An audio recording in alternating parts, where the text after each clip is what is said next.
Morning, boys and girls, friends, enemies. How the devil are you? Me? I'm magic.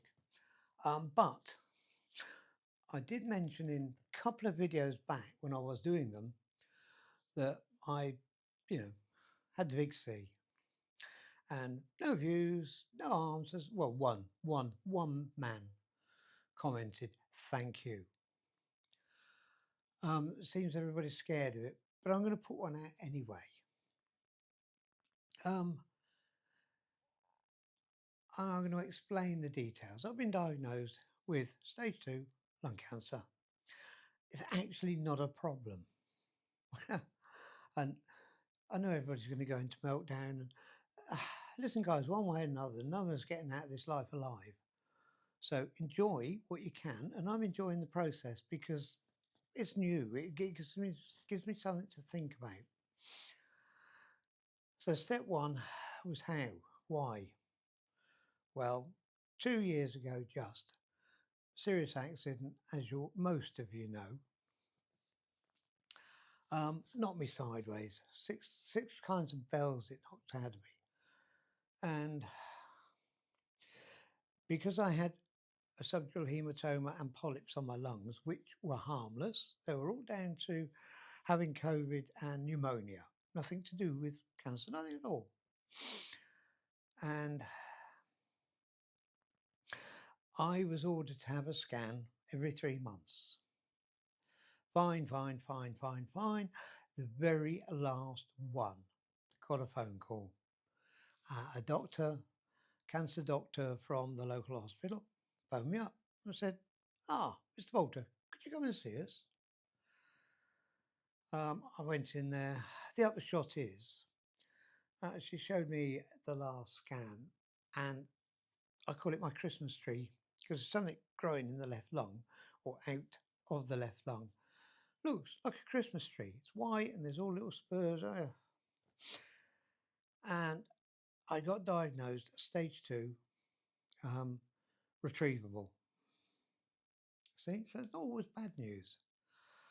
And so, in the intervening time between August when I got called in and now, I've had 2 separate scans, followed by a PET scan, which is where they inject stuff into you, followed by a brain scan to make sure I'm alive. Next week, which is a bit late, I've got to have a heart scan to make sure that what I'm having at the moment isn't going to hurt me. Wow, what a whirlwind. I've been up and down. The hospital's an hour away and I've been up and down like a bloody yo-yo. I've been to the hospital more times than...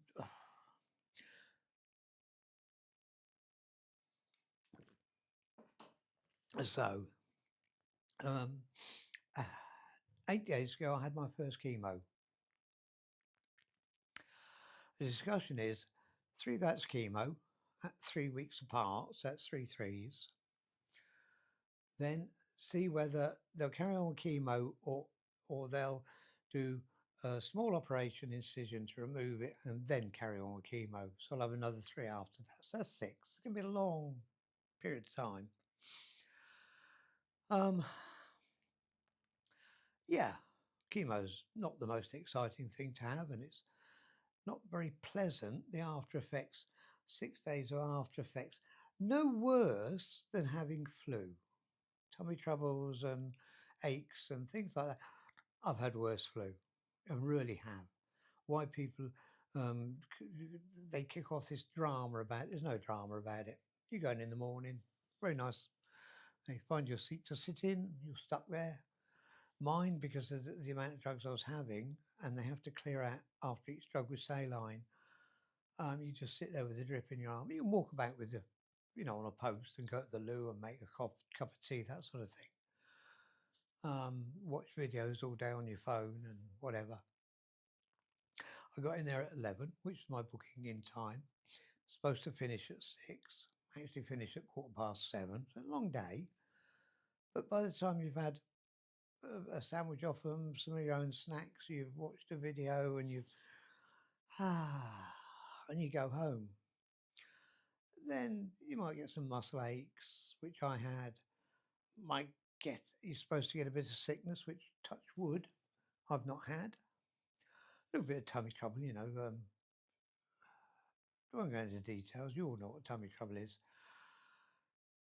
And then this is 8 days later. I feel fine. I've as I say, almost 3 weeks apart. So if the rest of the other 1 3/4 weeks, whatever, I'll do it again and again. And just take things as they come. That's the way I've always done things. Never run away from trouble or problems. I walk towards them and try and resolve them. If I can't resolve them, then I walk away. But don't be scared to ask me questions. If you've got questions, ask me. I'm more than happy to answer. Am I going to not talk about it? No. It's part of my life. I'm a biker. The bike's outside. It's covered up for winter. I shall fire it up occasionally when the weather's nice, and I'll keep the battery on charge. But the stress of getting the call, the 4 or 5 days before I went to see the doctor, I got no sleep. I stressed. I panicked, as you expect, and I lost a lot of weight because I wasn't eating either. And yes, I've lost weight. You will lose weight. So riding the bike, if this ends in optimistically 9 weeks, it's going to take me a while.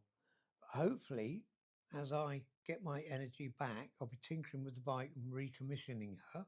She doesn't need much, but she will need to be gone through after a winter of sitting out there under cover. Hopefully, midsummer. Who knows? Maybe sooner, maybe later. I will put out the occasional videos if anything happens or changes, or if any of you are interested in the meantime. But please don't avoid me just because I'm talking about it. It's not scary. It is not scary. I sleep well, didn't sleep for a few nights, but that's the drugs. I'm sleeping all right. I'm eating all right. I'm drinking plenty of tea, plenty of other fluids. I've changed my diet slightly because I wasn't a big bad food eater anyway. So I'm just making sure that I don't eat any of the carcinogenic foods or foods that feed the cancer. Well, having steak or tuna or, tuna steak or salmon and chips and mash and peas and look at me. Do I look in distress? I'm not. Yeah, it could get worse. Yeah, it could go wrong. But so can riding a motorbike. So can walking downstairs.